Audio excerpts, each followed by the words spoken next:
Well, Welcome, everyone. Good to see you all finally. yeah, this is our first Zoom. Yeah, first ever Kim and Kim session that we're Right. doing. Yay! So it's great to be in the inaugural event with you all. Thank you for being here. Right. Yeah. So we covered very much in the first week. We did very much of a mental side of the piano playing. That's why I think I covered a lot about the motivation. And I hope that at this point, if you have any motivation issues, you know what to do. I mean, there are a lot of prescriptions that I gave you. It's not just one angle, but many different angles, so that motivation might not be the reason that you don't know what to do. Hopefully, so that was it. And then we talked about score study and finger numbers, And backwards numbers. and how to start the piece. Mhm. Which I thought they know how to start the piece, but then a lot of you said, well, I was doing just playing through first Well, time. everyone has their own ways of starting a piece, right? But it's always good to hear how other people learn, right? There's always That's true. new ideas, more efficient ways to learn pieces. So it's always good to hear what others have to say. Yeah, and then I covered also the visual map.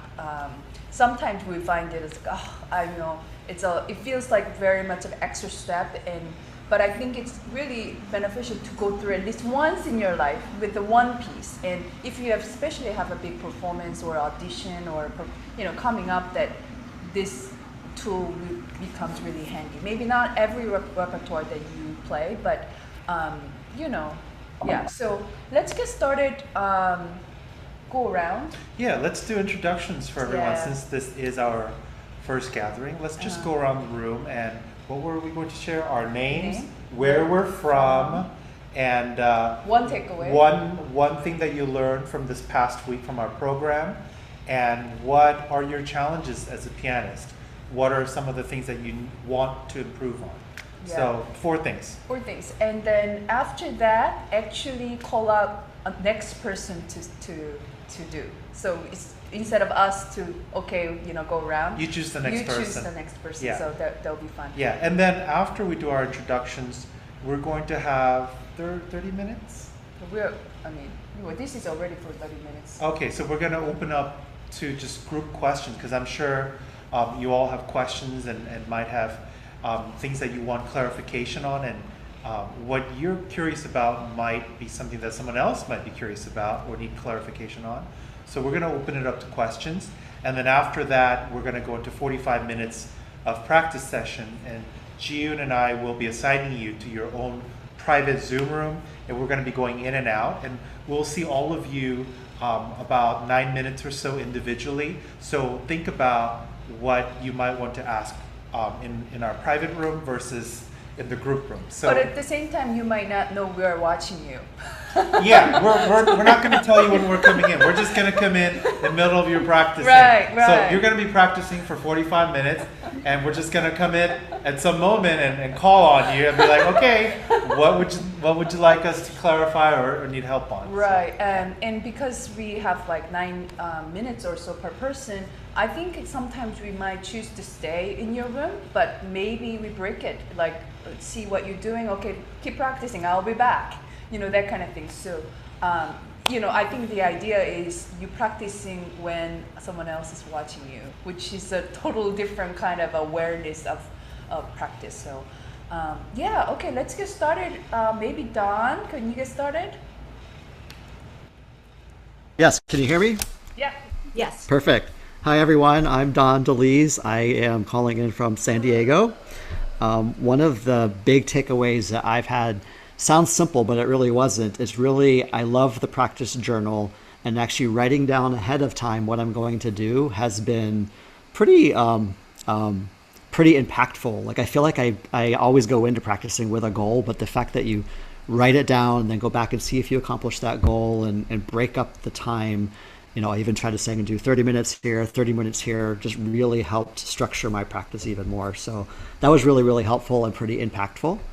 And something that I want to continue working on is really just getting better at performance, not just at recitals, but how can I find more ways to play for my family, for friends, for others, because I still have a little bit or a lot of bit of that performance anxiety and would love to find ways to get past that. So good to see you all. And I will call on Jennifer. How about you? Oh, you're on mute, Jennifer.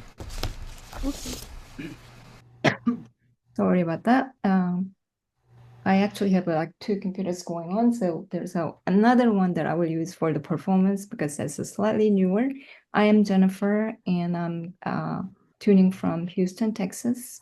This has been my home for like almost 40 years, so I call it home. And the first question was the takeaway, the biggest takeaway. I'm on the spot with like Don, the writing down and aware what I'm like trying to practice. That has been really tremendously help. So yeah, the journal is really helpful. And the one that I want to improve is the performance. That I kind of like to perform, but not good at it yet, but improving. And I joined the Houston Piano Meetup group, and we meet like once every 6-8 weeks, and we perform for each other for 3 hours. And that has been really tremendously helpful. And yeah, it's a really big group support. I really like the group. Just hanging out with them is really good. Let's see. I want to call out to Amy. Hi, I'm Amy. I'm from San Diego, and I I think that the biggest takeaway for me has been I've been trying the backwards numbers, but I had not had that idea of you want to get it till it's perfect before you move on to something else. I tend to, make progress and then move on, and so then when I come back, my progress might or might not be there. It's still a challenge, but I think the area of piano that I need the most work on is just the basics of scales and arpeggios. I'm really good overall at chords because I played hymns for years and years, but I never had to learn all those technique pieces, the underlying technique pieces. So that's something I've started to focus on a little bit personally. And is that it? Yeah, right? There's new information, Amy. I'll make a note of that. I know. I hesitated to say it. No, I know it would make a big difference. So in one of my current pieces, there's this big scale that comes up, and it was not automatic for me when I suppose it would have been just an easy piece of the to play. So yeah, I will work on that. How about Diane? Hi, everybody. I'm Diane. Can you hear me? Sometimes I mute myself and I don't mean to, but anyway, I am in San Diego and I have been a student of Dr. Kim for 8 years. So I'm going on my 9th year with her. We started in April of 2016. Anyway, let's see. Biggest takeaway for me is been mindset. The growth versus the fixed mindset is something I've really struggled to kind of get over. And I've really worked on it, and it's getting a lot better. And then, but the thing that was newest for me, even though Dr. Kim has been telling me this for now 8 years, that there's a lot of all of the work that you need to do before you start playing the piece. I, like many adult student beginners, I just want to get in and play, but just mapping and doing the finger numbers and doing a visual map, the backwards numbers, all of those things I hadn't really paid attention to. So that's going to be something I'm really going to focus on. And then I hope that it will help with my number one goal and the thing I'd like to change. And for those of you who know me, you know that I have this performance anxiety, and to the point of where I just really don't want to, and half the time I don't. So there's that. But I'm going to work on that. And for today's goal, I'm going to work on backwards numbers at the coda of my piece, Wedding Day at Trollhättan. I'm going to do the last measures, the number 1, 2, 3, and the last measures, like the last, I don't know, 10 or 12 measures. Yeah, we're And gonna see how I do. Share what you're gonna focusing on right before we're going to the break room again too. What? We're gonna share about what your one goal of 45 minutes practice session right before we break out to. Oh, sorry. Yeah, no problem. I Then just wanna, I'm all done then. no, pick pick someone, please. Oh, I will pick Clara. Hi, Clara. Hi, my name is Clara. I'm from San Diego, although I am originally from South Korea. Hi, Min. Hi. But I've been living in San Diego for, oh my goodness, close to 40 years. But anyhow, I just welcome you, especially from long, long away. My first takeaway is actually, first of all, I must say thank you to both Anthony and June for having created amazing course. It was just a perfect thing for me at this juncture of piano study. I was very impressed by the quality of the materials. For example, like the practice journal or the gratitude journal. I mean, I was just looking at these colors and one day and I go, wow, there is a lot of love in this material, and I felt really special. And I feel really grateful for both of them for giving me the opportunity. For me, the practice journal really sets my day. The first thing in the morning, how I am actually setting up my mindset for the rest of the day. I think that is one of the many takeaways. So thank you. My challenge is actually, I don't think I have any motivation issue in terms of playing the piano in general, but definitely I've been lacking in the efficient practice. So not the quantity, but the quality. And I just really wanted to learn the system of being build the system of efficient practice, to build my repertoire at a little bit faster pace. One area of improvement is the sight reading for me. It's very slow, very sluggish, but I do know that if I work at it really hard, I know I'm going to get better at it so I can be a well-rounded pianist. So I will choose then Ken. Hi, welcome.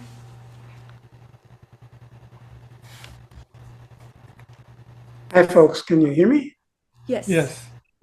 My name is Ken. I live in New Jersey, half an hour outside New York. What I love to do with my time to enrich my time is to go out to concerts everywhere and listen to other pianists and get motivated by how well they play and write about it. When it comes to my own piano work, however, I'm a lot less effective because my practice methods suck. Because I like to start at the beginning and play to the end. And as Anthony was saying in the video that I watched yesterday, this is not a healthy way to do it because you get lost about halfway through. For the past couple of years, I've been having a lot of trouble remembering the works that I'm working on. It's as if my memory had got up and left, and I'm still staring at the music, wondering how I got here. So I think a little more self-discipline will help me. The practice journal I have trouble with because I'm used to putting everything in Excel and tracking it there.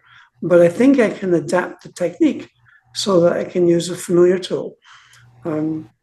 The biggest thing that I have got from all of this so far, other than the great enjoyment of watching these really well-produced videos, is the concept of backward practicing, for which I must thank Anthony and his his actress.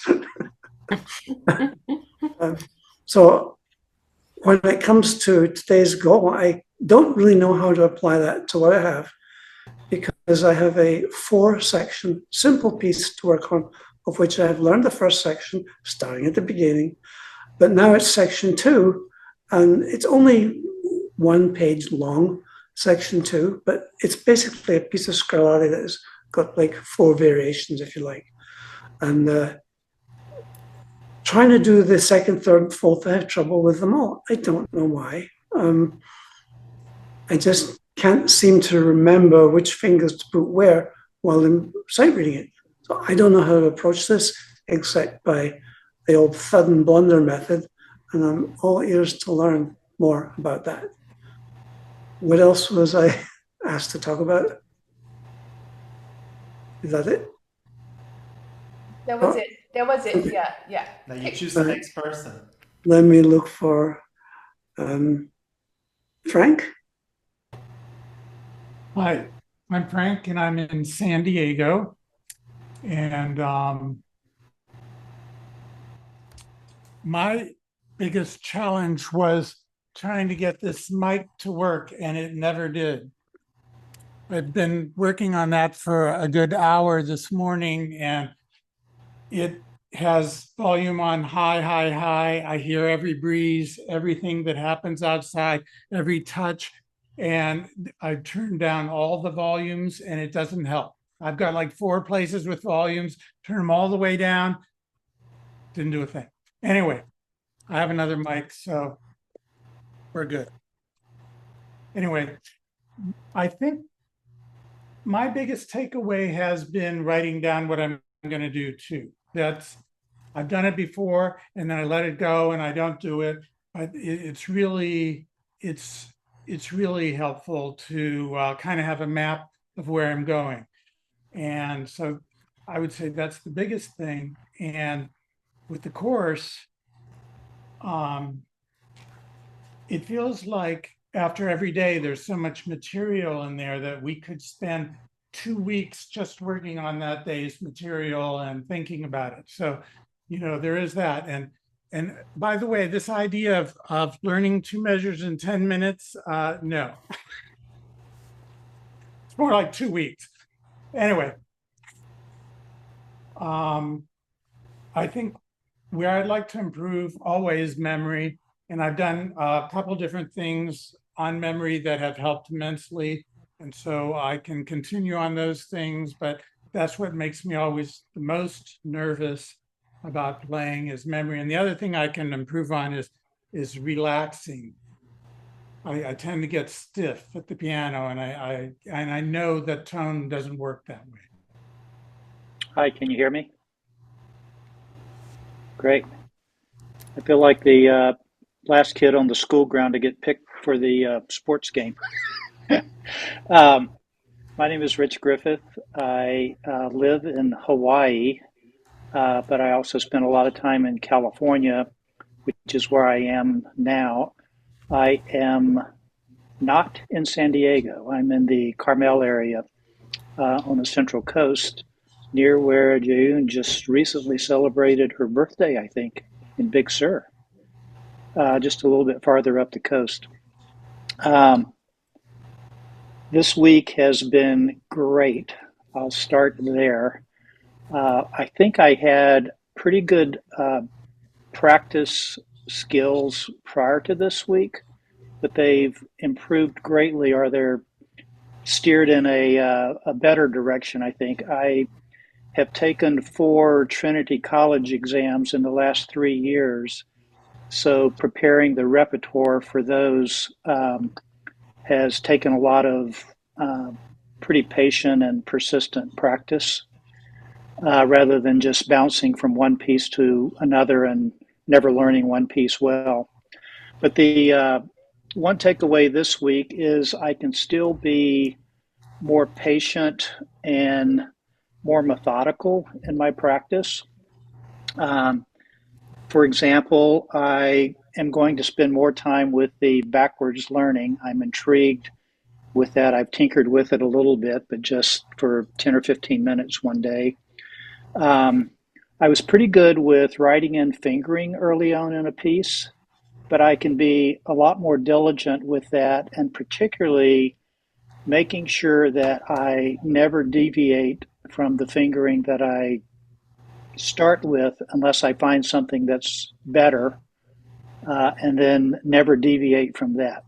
I think it's easy to kind of get lazy and maybe you play it right, but you play it with different fingering, and that's not a good way to memorize or be consistent in performance overall. I have never been great in writing down harmonic progressions when I've been learning, but I know how to do that, and I've only done it in the past in difficult sections, and now I'm going to start doing it for the whole score as at the start of a learning process. Never was a good artist, so I don't know where I'll end up with drawing pictures about a score, but I will give that a try. The one thing that I would like to improve on in my piano journey is in performance. I'm very comfortable, and I do a lot of performing in public, informal. Say on a cruise, I'll wander up to a piano and play for a half an hour, 45 minutes. I just did a 4-day trip into the Redwoods and played every day there for a group of people. Played at a music festival in my neighborhood last Sunday and did a live masterclass this morning. But what I would like to do is to develop a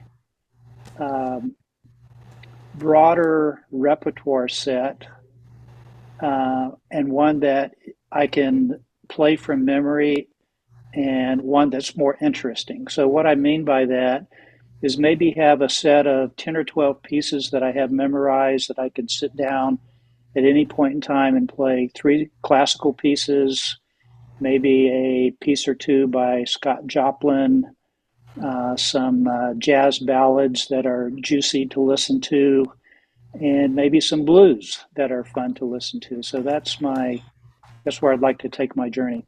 And certainly better practice and better memorization is key to that journey.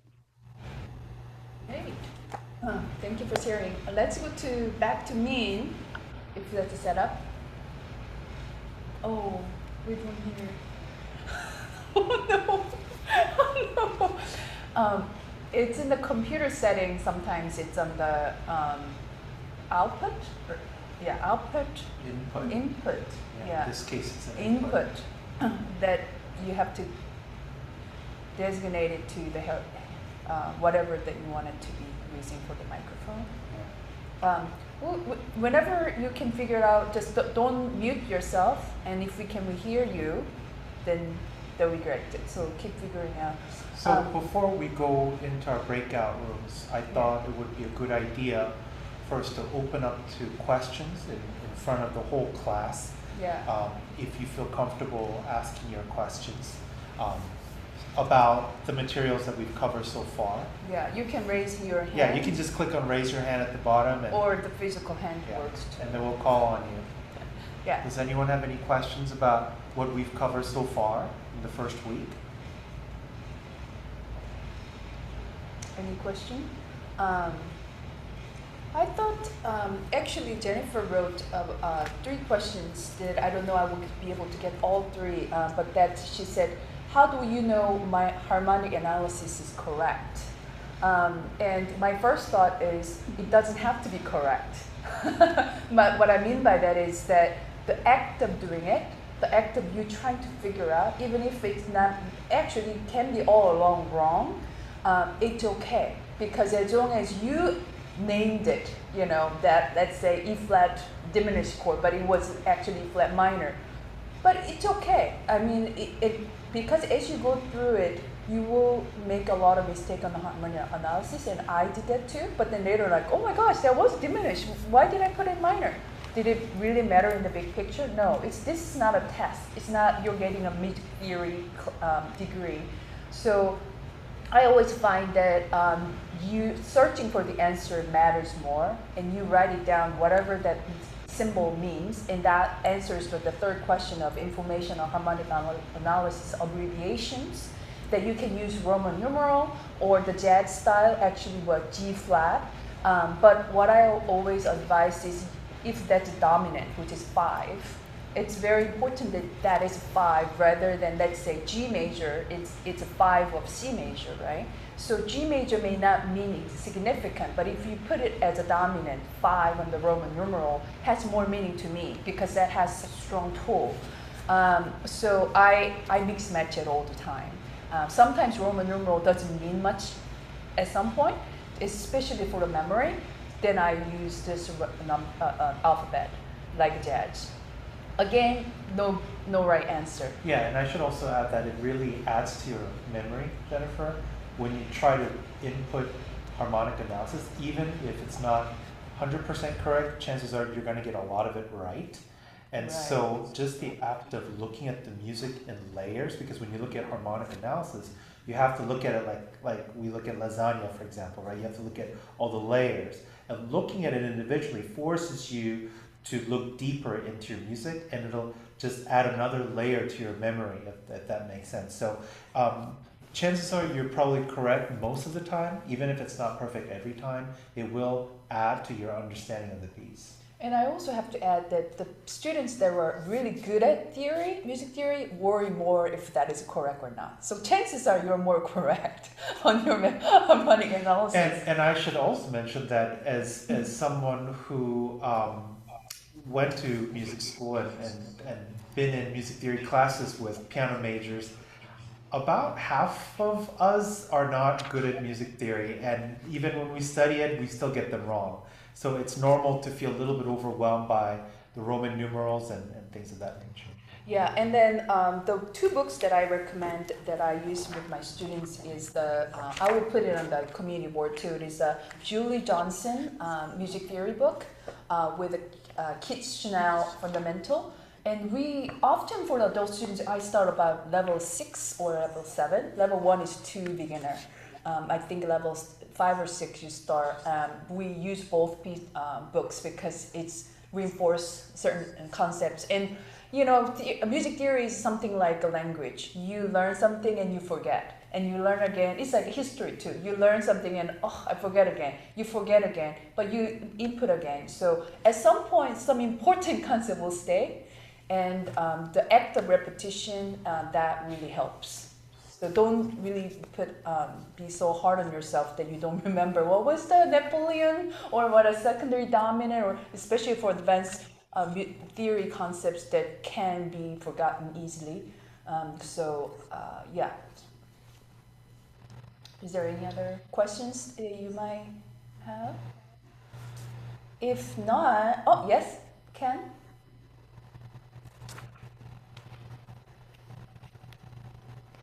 This just arrived while I was listening to you.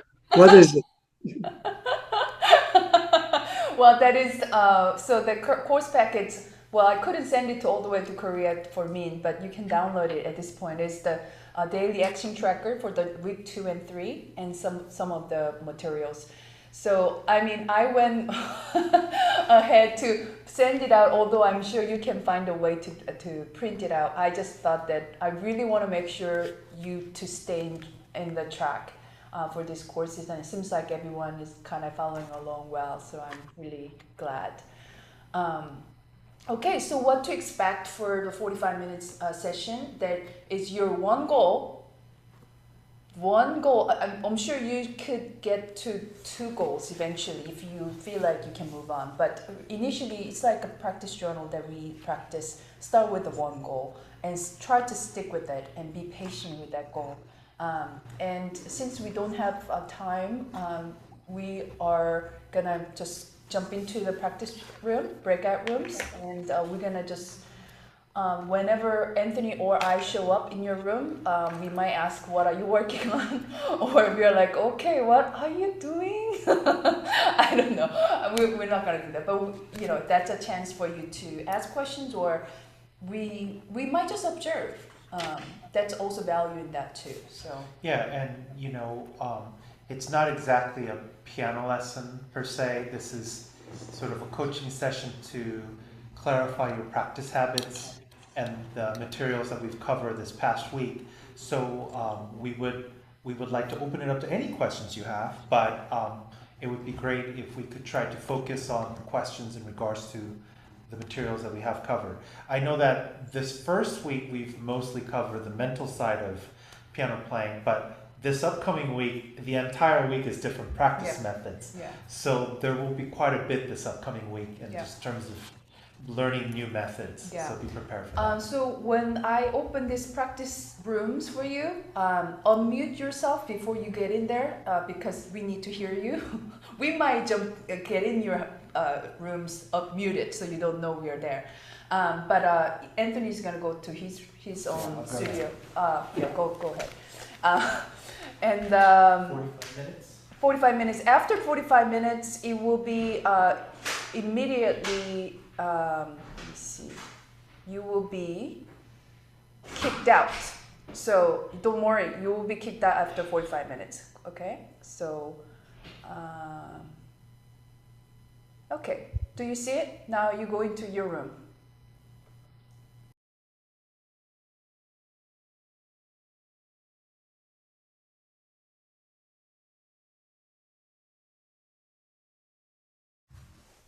Okay, I hope that 45 minutes was like 3 minutes. 5 minutes. It felt like 5 minutes.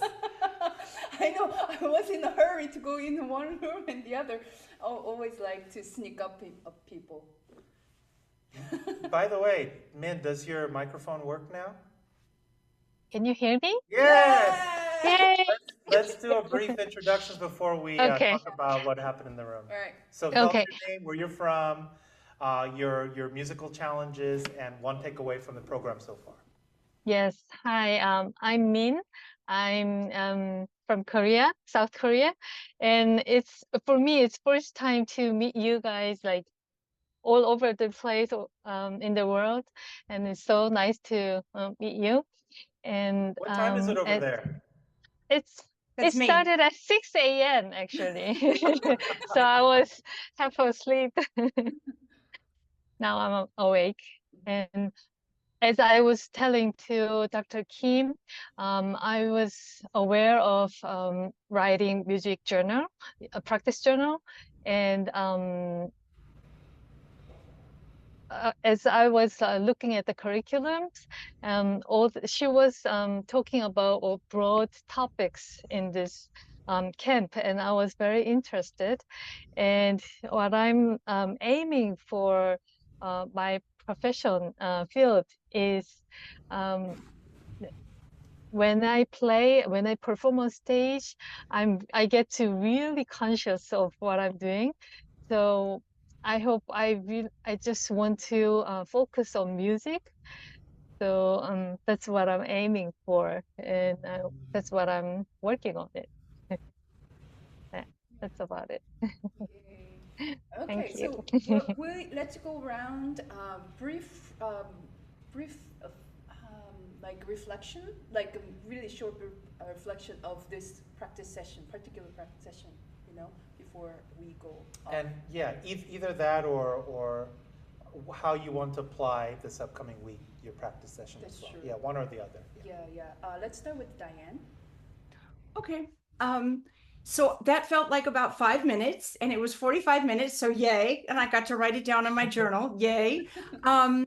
And I really am going to apply the backwards numbers for memory to lock in. Even Anthony was saying, even on pieces I already know, to break it up into the sections and then go 1, 7. I like that. And that's what I am going to do this week.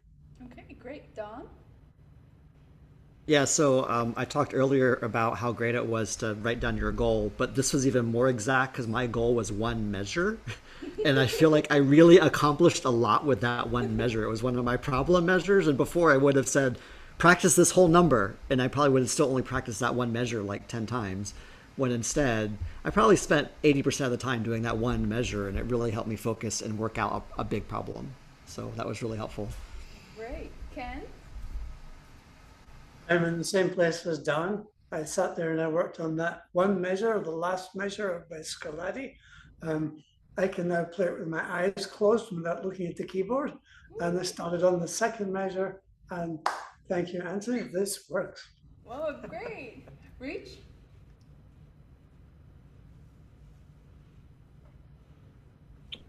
Backwards numbering is going to be the theme of the day and the theme of the week. I had started memorizing the last four phrases that I marked out in my score, which is 16 measures. I'd worked on that for about 10 or 15 minutes earlier this week. Today, I played all 16 measures from memory reasonably well. Yeah, So for me. I would say Yeah. 2 thumbs up to backwards memorization. I asked him to memorize it, and I will be back in 20 minutes. He was going to be checked on it. It helps to have someone to hold you accountable. Yeah, he didn't have any other way around. Yeah. Frank? It's still hard. It's still hard to perform your best in front of a teacher. Yes, always. That never goes away. And Frank, tell us what you were going to share with us. But after, could you show us your flashcards that you made in relation to backwards numbers? So I've been working backwards numbers, and I had done 1 and 2 pretty well. I reviewed those, but then I was working on backwards number 3, and it's actually a challenging measure. And Anthony helped me with some ideas for how to practice it with what do you call it, Anthony? Rhythm practice. Rhythm practice. Yes. And I did that, and I think I need to do a whole lot more of it. So these are my flashcards. This is for the Chopin Etude number 3. And so I had copied the music and then cut out like the beginning parts that I wanted to remember. And then I wrote, I didn't do numbers backwards, but I kind of labeled them so I knew what each was. And I did this, well, this was not for my recital, but I did this for my recital. And so I would work on them going backwards, but I also would work on them, you know, just drawing a card out of the deck and seeing what was on the front and then starting to play it. And if I didn't really remember it, I could always turn around and look at it. But actually it became pretty easy. And when I did a recital, I had 4 pieces, and I had this for four different songs, and I just shuffled them all. So I could pull a card out from any one of those pieces and play it. And believe me, I felt more comfortable in that recital from memory than I have for anything else. Yeah. And if you, of course, Frank went the extra step of making flashcards, and I know for his recital, he actually wrote it out with his own hand. These are wrote that part out. But previously, he would literally write it out so that it was really logged into his memory exactly what notes he had to play. It's just another layer of memory. But if you don't want to make flashcards, another way is to just literally hand over the score to a family member, a friend, or a piano practice buddy, and have them call out random numbers. I do that for my students. When my students walk in before we even start lessons, when they sit down, I say, okay, play number 7. And then they play 7, I say, okay, play 11. And I'll call out like 5 to 10 different numbers at the beginning of lessons, just to make sure they're on top of it every week. Because if you do that, that memory never leaves you. Yeah. And the good part about that too is even if you do have a memory lapse, it's really easy to jump into the next section. You know, it's not like a block and you're stuck. You can just like, well, I don't know what comes here, but I'll just jump in and the audience hardly even notices. Yeah, and so, you know, when it comes to memory lapse in a live performance situation, for most pianists, our instinct is to want to go back to the beginning and start again, right? So what backwards numbers does is it creates, depending on how many numbers you have, but if, let's say you have 20 backwards numbers in a relatively long piece, you're essentially creating 20 beginning spots that you're so familiar with it. You know what harmony it is, you know what articulations play, you just know it by heart. And so you could jump to any one of those and it feels like the beginning of the piece because you've marked it and you've studied it. And so when you have that many wormholes to jump into in a piece, it just gives you a sense of relaxation on stage, knowing that, you know what, even if I have a major mistake and I forget, I know I'm between number 11 and 12, and you can just go on. So that can be really helpful. Yeah.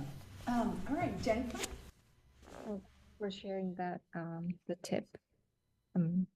I really have memory slips. More of my problem is like technical challenges, then I kind of stumble. So that's mostly my problem things. But this 45 minutes seems like a really 5 minutes or so. And I'm trying to fix that, especially the trying to change the fingerings and especially the left hand, right hand, the coordination completely differently. So it will take a little bit more time to digest, but I will eventually get it. Thanks a lot. Backward the numbers, even though I have a pretty good memory, and that is really helpful that I have a safety net. So I will definitely try that out. It usually comes in handy when you play a piece that's longer, you know. Some pieces, like a Schubert sonata movement, will be like 40 pages long, right? And that comes in really handy when you have to memorize really long pieces. The one thing I want to kind of mention that during the performance, I go through emotional kind of like a journey, and especially the long piece, I start out with something like a kind of peaceful, and then it gets like a real turmoil, and then when you get to the close to the end, I'm very peaceful, and most everything is like a really like coming together. So yeah, that's kind of interesting through the performance, and I just need to do more of those. Right. I mean, it is a relief of, okay, I made it through. That part of the relief too. But when actually most technical things happen in the coda, which is the last page, that's not the case. It's almost like, oh, I didn't play the page yet. Oh my gosh, it's coming. So it depends on, I think it's also the technical parts where that is located. It's a lot of times it's in the later part too. So great. Amy?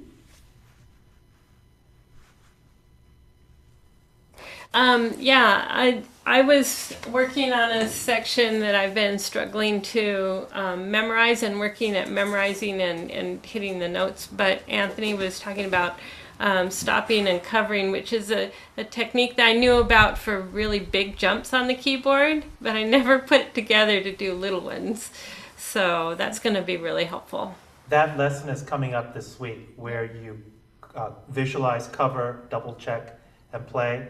Yes, Amy's right that it's best used for big jumps when you have big chords in piano playing, which happens often, but you can apply it to any two notes because whenever you have a problem, it's between point A and point B, and so it's all about covering and double checking before playing. So you're training your muscle memory, even though you know intellectually you're training your body to never hit wrong notes.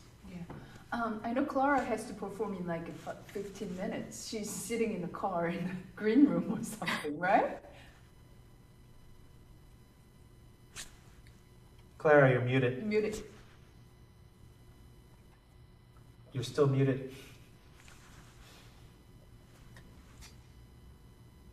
So Clara has a performance in 15 minutes, a piano performance. And unfortunately, we can't hear her. Well, Clara, since we can't hear you, it was great to see you. Good luck today in your performance. Right. Hope it goes well. Okay, can you hear me? Yes. Can you hear me? Okay, hi, thank you.